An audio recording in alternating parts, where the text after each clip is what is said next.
name is Kate, and I'm an alcoholic. Dave is very brave. But I promise I'll be good. What we talk about is what it was like, what happened, and what it's like now. My sobriety date is July 19th, 1986. I'm coming up on 33 years. It's not a record, but it is a personal best. I grew up I wasn't born there, but I grew up in Syracuse, New York, so I'm sorry to all the Duke fans in the audience. I do bleed orange. There's nothing I can do about that. I started drinking. I had my first drunk when I was 11. There are not a lot of social reasons to drink when you're 11. I just, maybe in somebody else's crowd, but not in my crowd. I was at a cousin's house, and my uncle evidently didn't want to drink alone, so he gave the older children, the 11 and 13-year-olds, the vermouth, and he had the gin. And so my first drink was dry vermouth. And I drank my little glass of it there at dinner, and I was like, you mean they sell this stuff at stores? Holy. So after the kitchen was cleaned up and everybody went to their different parts of the house, I went back down to the kitchen, and I got myself a 12-ounce water glass, and I filled it, and I stood in the kitchen by myself and went click, click, click, click, click. So my social drinking lasted about 15 minutes. I didn't cross the line. I sped over it. I pole vaulted across the line. Not a lot of opportunities to drink like that when you're 11, so, I didn't get drunk too many more times before I was 13. But I did, and every time I drank as much as I could get on board. My father is an alcoholic, and his father was an alcoholic. My mother is an Al-Anon. She has half a glass of wine and goes face down on her plate. It's the saddest thing you ever saw in your life. I keep telling her, Mom, you got a drinking problem. You got to work on it. So I worked on it. I had her tolerance, but I worked on it.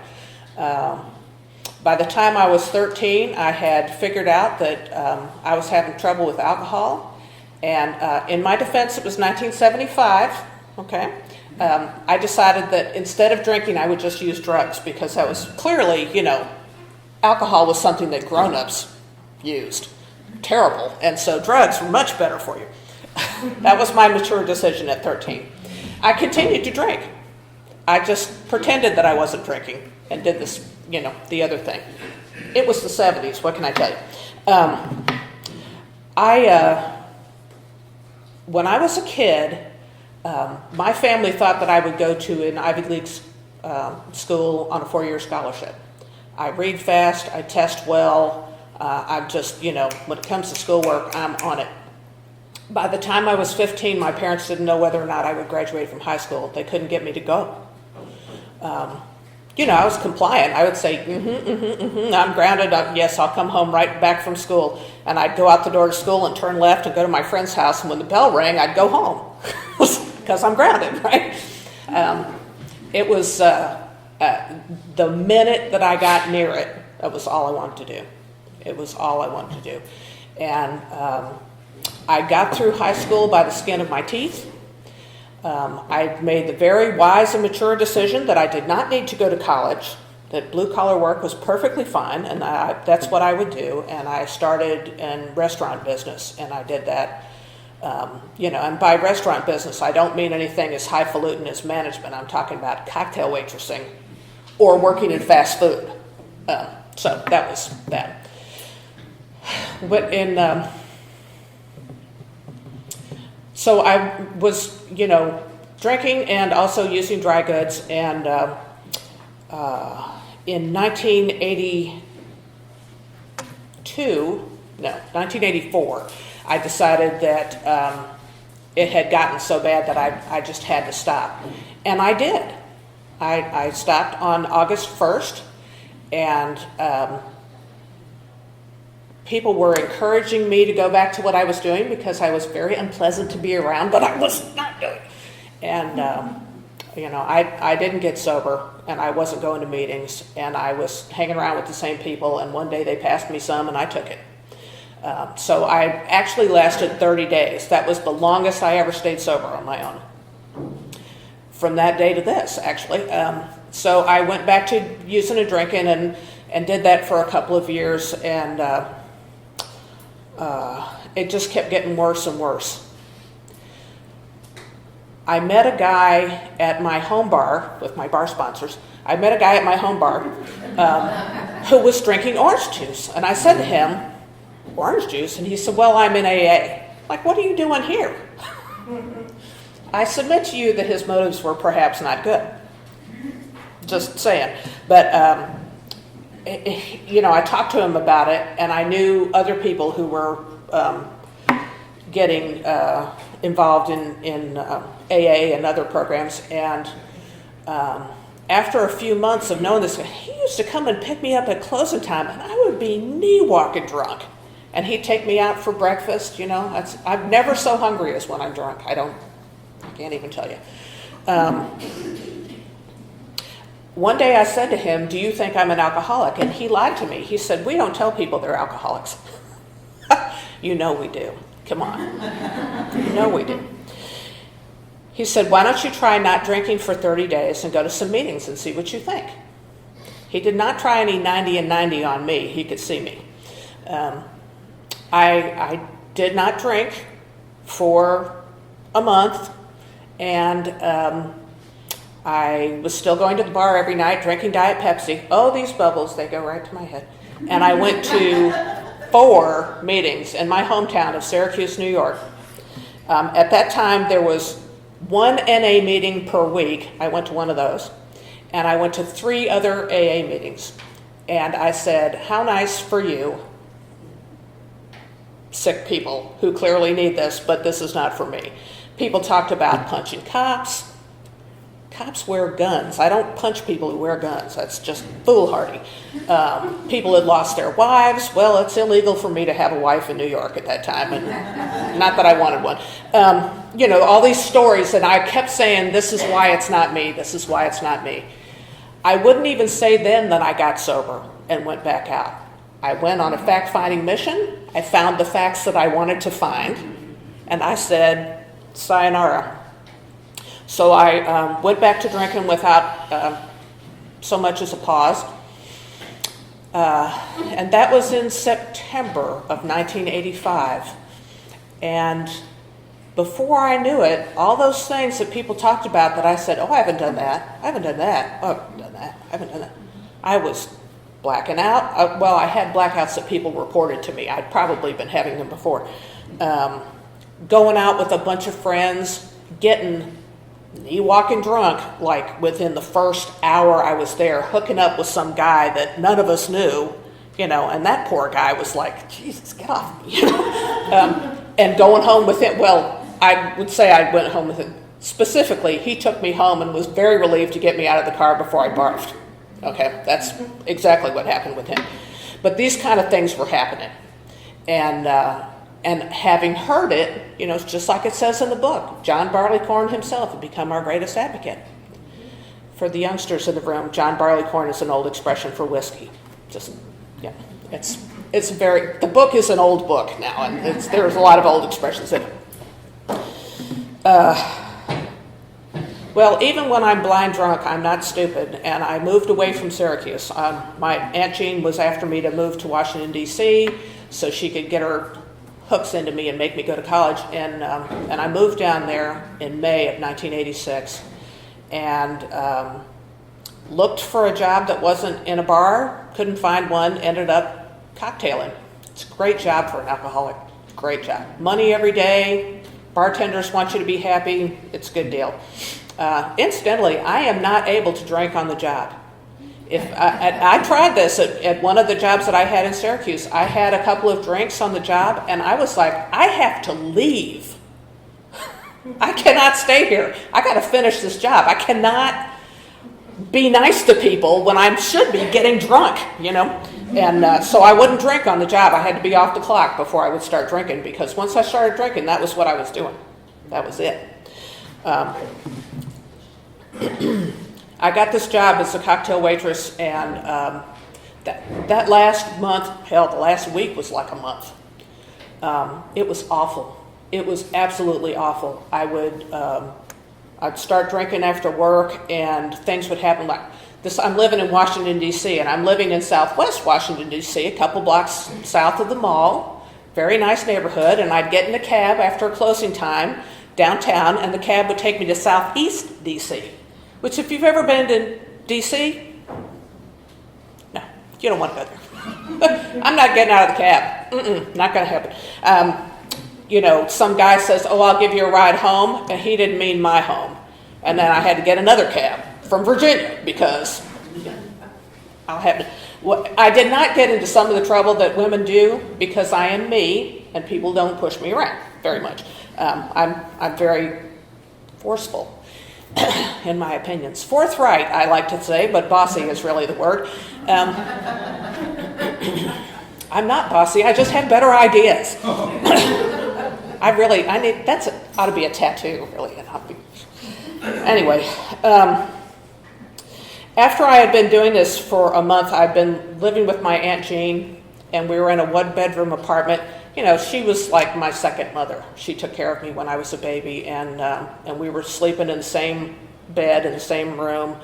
And the last night, I got up in the middle of the night, and I threw up in the corner, and I went back to bed, and she decamped for the couch. And the next morning, she came in and she told me what I'd done.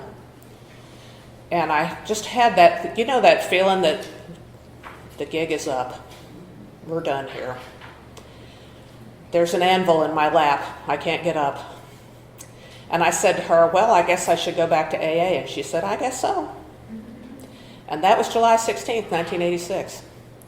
What happened to me in those 10 months is that I proved to myself beyond a shadow of a doubt that I am 100% powerless over alcohol. When I drink, I don't know what's going to happen to me, but I can almost guarantee it's not going to be good. The days of fun, or even fun plus problems, those were over. It was all problems. So I started going to AA meetings, and I was reluctant to go all in, as you can imagine. I mean, we're all like that.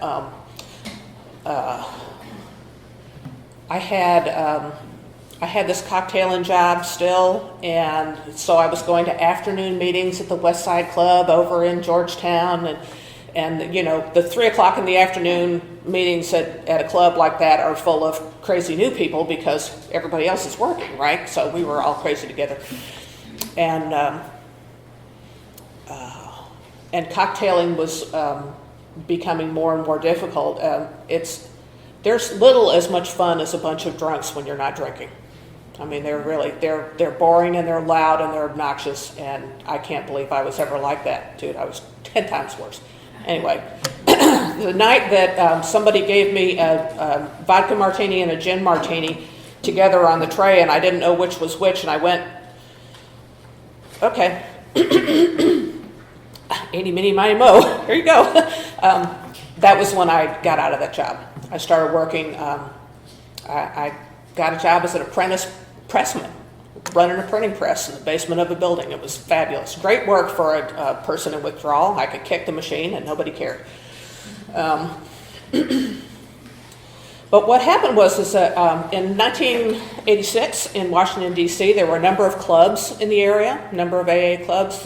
They had an Alano Club, and they had, the West Side Club in Georgetown, and all these places. And like any other AA club, they were holding dances to stay afloat, right? And I love to dance. I'm fabulous at dancing, and I can't wait to do it. So I started going to these dances. Laugh. Take me out dancing sometime. I may be old and fat now, but I still got moves. So I started going to these dances, and I found some poor guy and glommed onto him, and he started taking me around to different meetings. And one day, I was about 2.5 months sober, he took me to a meeting called, it just went right out of my brain. Getting old ain't for sissies. Anyway, I go to this giant meeting at the Midtown Group, and it's in this huge, like 3 times the size of this room, parish hall on P Street in DuPont Circle.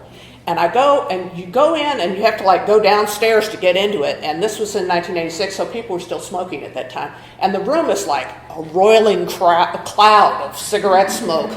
And there's 400 chairs in this room, and I'm thinking, oh, no, I started backing up the steps.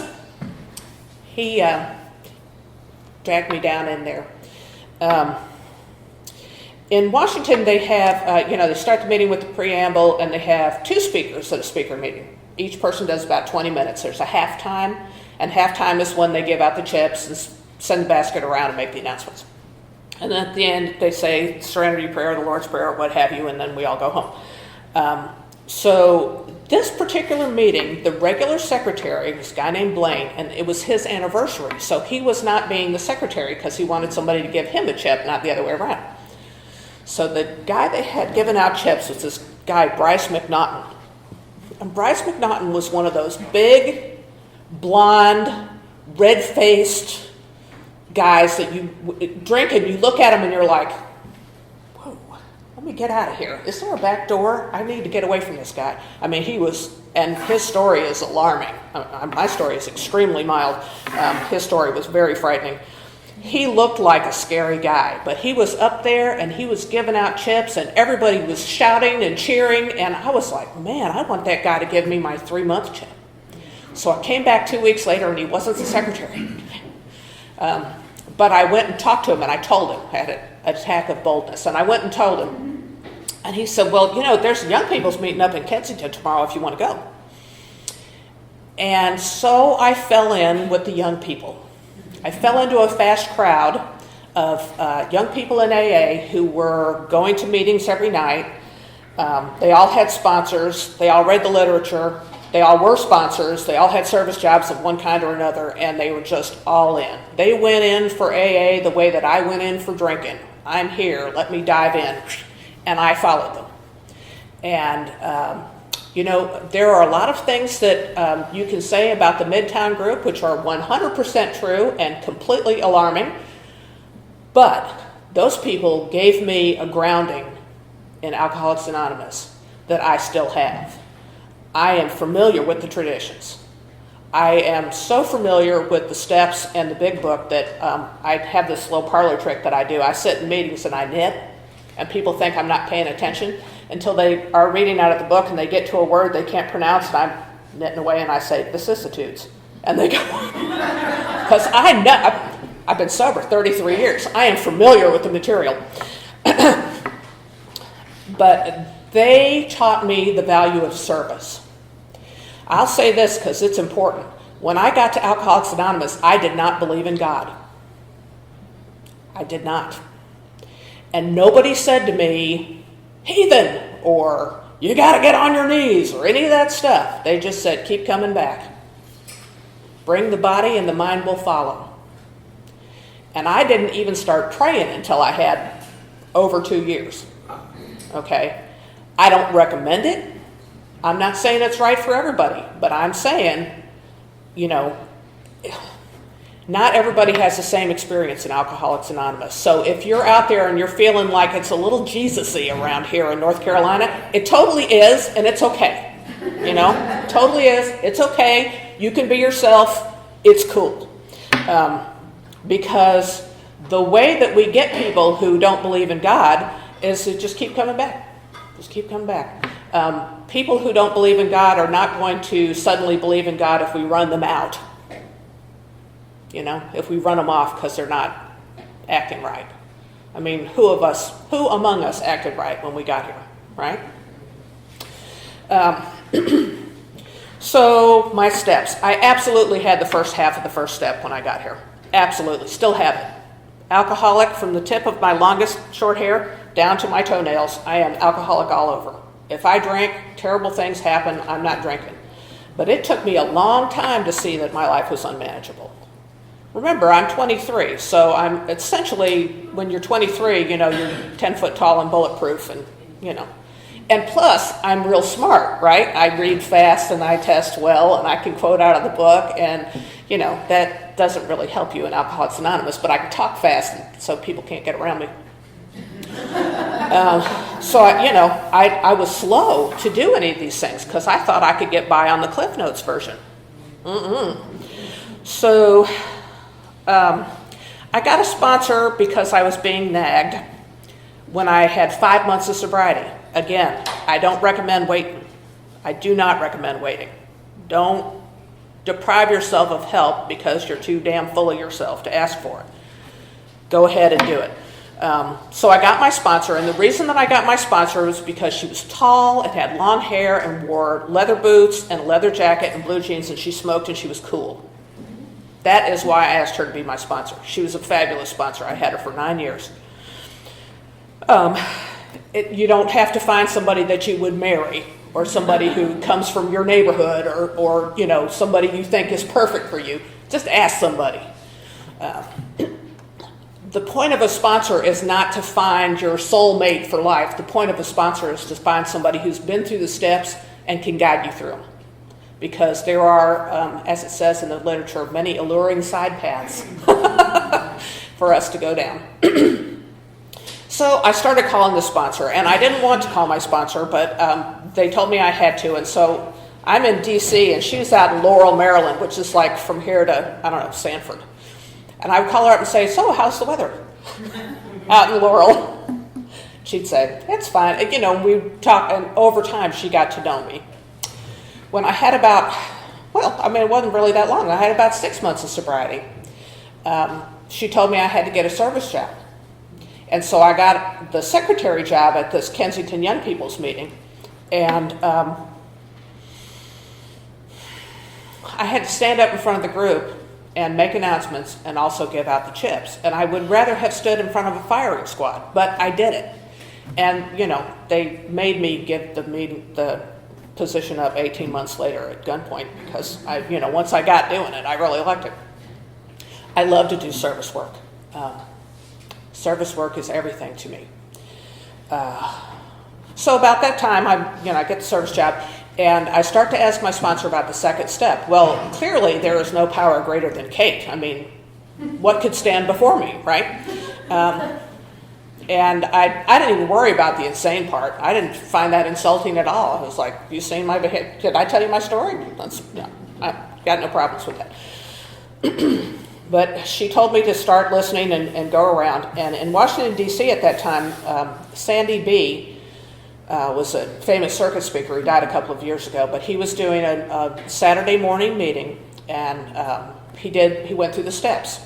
Over the course of a few weeks, he did 1, 2, 3, 4, 5, 6, and then he did a couple of weeks on the traditions and a couple of weeks on the history, and then he started over again. So I get there that Saturday, and he's talking about 1, 2, and 3. And he says, the first step, we admitted we were powerless over alcohol. That means I'm going to die drunk or locked up. Well, that's the end of that sentence. If I'm powerless over alcohol, if it's me and alcohol, I'm going to die drunk or locked up. And in the tail, the sponsee says, well, you've got me over a barrel. What do I do? He said, well, find a higher power. I don't believe in a higher power. And Sandy says, well, change your mind. Change my mind? I never changed my mind. So I had that in my head. And the following Friday, I went to Shepherd Street, which was the young people's meeting on Friday night. And I'm in a room with the young people. The youngest is 15. It's my friend Matt. He's still sober, too. And the oldest is an old guy. He's 42. The old guy is 42. And the old guy says, you don't have to have blind faith that there's a power greater than us. It's Friday night, and we're all in a church, and we're sober. Now, that isn't the power of God. I don't know what it is. None of us are drinking. That's a higher power. And you can call it what you like, but it's still a higher power. And I thought, oh, is that what they mean? Because I'm like Mr. G with the beard and the lightning bolts up in the clouds and all. I got this thing in my head. None of that. There is, the deal is that I'm powerless over alcohol. Alcohol is a power greater than me. I need to find something greater than me and alcohol, and fortunately, it's not that hard to find. I thought I was Billy Badass, but in fact, I'm just an average alcoholic, and a higher power works fine for me. So that was 2, and I'm sort of getting along with the program, and they start talking about the 3rd step, and of course I fussed of, what does it mean to put your will in your life over? And I was talking to another friend of mine, Frank Benetti, who's gone now, and he was an extremely vulgar man, so we got along quite well, and he's my bud. And I was complaining about something white, and I was like, I just can't get my way, so we'll turn it over. Fine, then. I said, fine, I'll turn it over. And, almost instantly things started to go better. It was like, that is a dirty trick. I don't care for it. So, I'm starting to move in that direction. I don't have anything formal yet, and I'm certainly not going to pray I look ridiculous on my knees. So I'm going slow but steady. Very slow, but still steady. My sponsor told me to do a 4th step, and really, I'd rather take a beating than a 4th step, and that's usually the order it comes in. I do a 4th step when the pain is so great that I can't stand it anymore. But that first one, I just couldn't look at myself. I hate looking at myself. I wrote down a few character defects, and I told them to her, and she said, okay, that's fine. Start reading 6 and 7. Because she had done the same thing. It's just sort of a garbage run. Just, whatever. Let's keep going until you really see the need for it. I cannot tell you over the years how many people I have seen drink over the 4th step. The 4th step is nothing but a tool. It is not a punishment. It is not a baseball bat.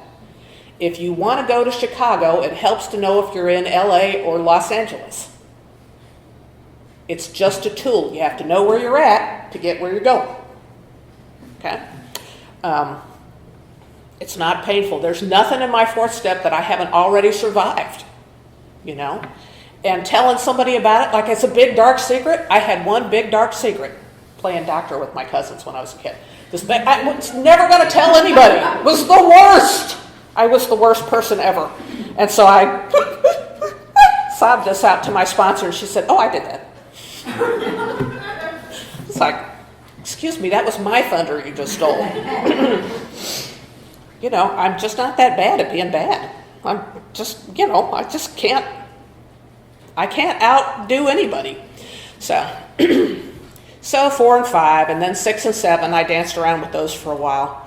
I heard a very good explanation a few years later. Boy, if I could remember this man's name, I'd be somebody else. Anyway, this guy says in a meeting, he says, when we ask God to remove these defects of character, he moves them like you move an armchair out of the way. And we can get up the next morning and move that sucker back if we want. So it's not permanently deleted. As anyone who has done 6 and 7 knows very well, it's not permanently deleted. It just, God will move that out of our way if we want him to and we're willing. And if we're not, we'll just move it back into our way and trip over it and bitch, right? Isn't that what we do? So, when it came to the 8th step, since I had just written down, 5 character defects and been done with it, when it came to the 8th step, I had all these names. I had to tell my sponsor what had happened with each one of these people. So it was my 5th step by mistake. I always trick myself like that. But I went through them, and we crossed most of the names off because, again, I am just not that horrible person. Most of the people that I was thinking about were old boyfriends or possible new boyfriends. I was 23 after all. And, sometimes the best amend that you can do to somebody is to leave them the hell alone. And so that was a very important lesson for me. I made a special trip back to Syracuse to find some of the victims of my whirlwind. And it was interesting. I had 3 very close friends when I was in high school, and as a young woman, we spent all our time together. We did everything together, and I went to do my 9th step with each of them separately, and one of them was like, about time. The second one was like, oh no, it was me. And the third one said, I don't know what you're talking about. So there you go. But the point is, I can go to Syracuse, and I don't care who I see. because I've done my night step. That's my new freedom, my new happiness. I don't have to worry about running into somebody who can say to me, you did blah, blah, blah, because I have made my amends. It's just my side of the street. I'm not in charge of what they did or who or any of that stuff. It's just my side of the street. My sponsor told me that I could do the 10th step out of turn. We're supposed to do the steps in turn, but when I was still on 1, 2, and 3, she said, you can do the 10th step starting now, because she could see where I was wrong and I could not. I was completely unable to see where I was wrong, because I'm, of course, right. Always. Ask anybody. But, you know, in the 12 and 12, when it talks about the 10th step, it says, it is a spiritual axiom that every time we are disturbed, no matter what the cause, there's something wrong with us. And I took that to mean that I was wrong. And that's not always the case. Despite my bravado, I know that I'm not always right. But I'm not always wrong. But what's wrong is that I'm disturbed. And I cannot live there. I cannot live there. If I am restless, irritable, and discontent for too long, I know where to fix that. So I can't live there. I have to work through it, find a way to get through it so that I can stay sober. It says in the book that if I have done something wrong and I need to make amends, I should do that immediately. What? I don't want to do that. And if somebody else has done something wrong to me, I should forgive them. What? An idea which had frankly never occurred to me. But that's it. I was very slow. I still have problems with prayer and meditation. I was not raised in any kind of religious tradition. I'm a child of the heathen 60s and 70s. You know, I don't have it. And meditation is very hard for me. I'm a little ADD, and, I got like the Grand Central Station brain. Every thought leaves on time. But I took a meditation course, and I was very proud. I only fell asleep in it once. I took a meditation course, and they said, those thoughts come in, just let them keep going. Just watch them go by. You don't have to have no thought in your mind. You could just, okay, that's a thought. I don't have to hold it. I can just let it go. That's been very helpful. The 12th step I've been doing in various ways since I got sober. One of the things that I did a lot when I was new was I gave people rides. Living in D.C. and going to meetings in suburban Maryland, D.C. has allegedly confusing streets. I don't find them confusing, but, everybody's got a thing. People are like, oh, God, I can't drive in D.C., and they wouldn't take me home. I had to take the metro and the bus everywhere, which is, good for me, builds character. But I would give other people rides because I felt strongly that, I knew I was an alcoholic and I was not going to drink. But these other people, who knows what they could get up to on the way home. So I give them rides. And I started sponsoring when I was fairly new. Again, I don't recommend it, but, you're in a meeting with 25 young people and nobody's got more than 2 years of sobriety. We do the best we can in terms of finding sponsors. So, I sponsored people. They came and went. My sponsorship has been 100% successful because I'm still sober. I don't sponsor people to get them sober. I don't sponsor people to bestow my wonderfulness upon them. I sponsor people to stay sober myself and to help others because I really enjoy helping others. I do a lot of service work. As Dave said, I was the treasurer at the central office for a couple of years. I was the alternate DCM and then the DCM for District 51, which is Fayetteville, Cumberland, Robinson, Bladen County. And I turned over the DCM thing this year, and now I'm the treasurer because I promised the new DCM I would stay on to help. It's funny, the DCM, the past DCM, and the alternate DCM, we're all from the same group because we preach service work. Service work seems like it's going to be a pain in the butt.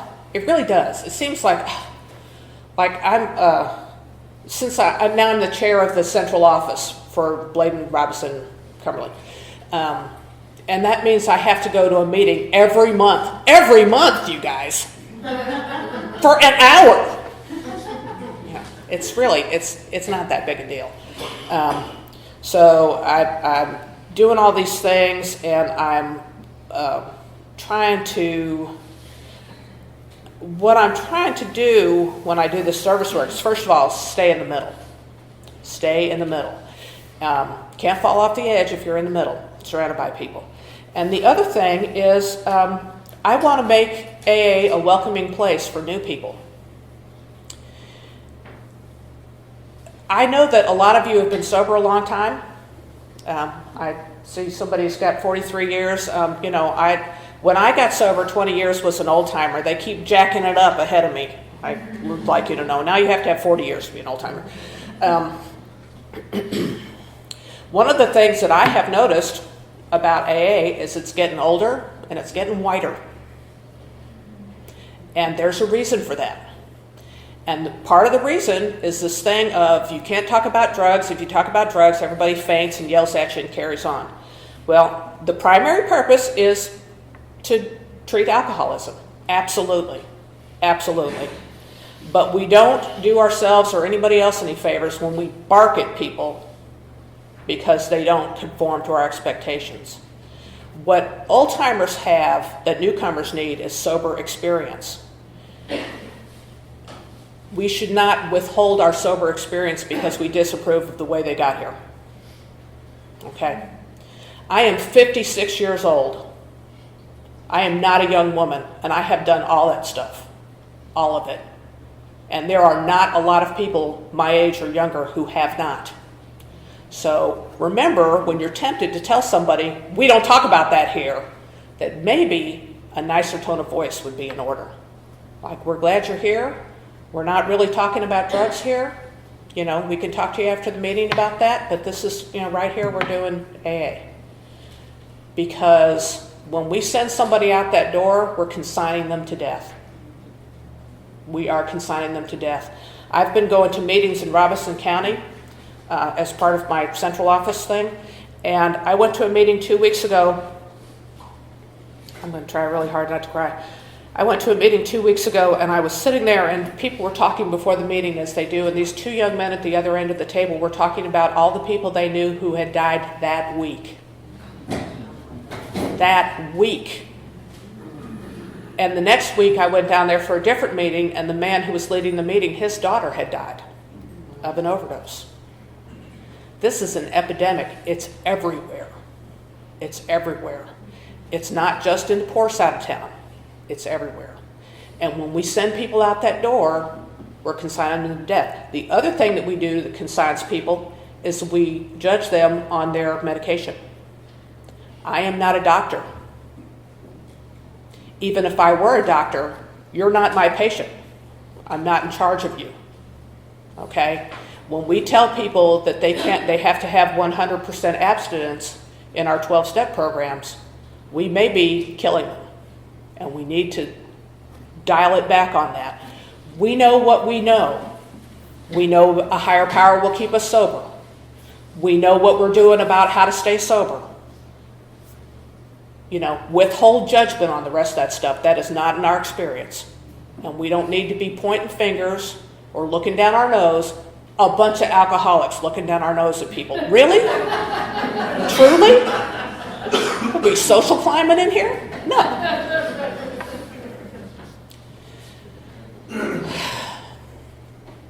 I don't mean to lecture. It's something I feel really strongly about. I've actually been in meetings where people barked at someone who dared to use the expression when I was drinking and using. We don't talk about that here. It was like, well, that's rude. Did your mother bring you up to talk like that? I don't think she did. I like to shame people with their mothers. That's my thing. Anyway, Alcoholics Anonymous saved my life. And it made my life 1,000 times better. I have a better life. I had a better life at 6 months of sobriety than I'd ever had. And it only keeps getting better. It only keeps getting better. One of the things I do is I'm still going to meetings. I didn't stop going to meetings. I've known people with 20, 30 years who stopped going to meetings and they got drunk.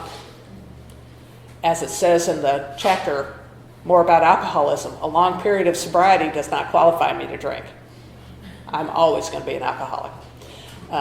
And I keep that uppermost in mind. I work with new people. I sponsor people. I have a sponsor. My first sponsor I had for 9 years. My next sponsor I still have.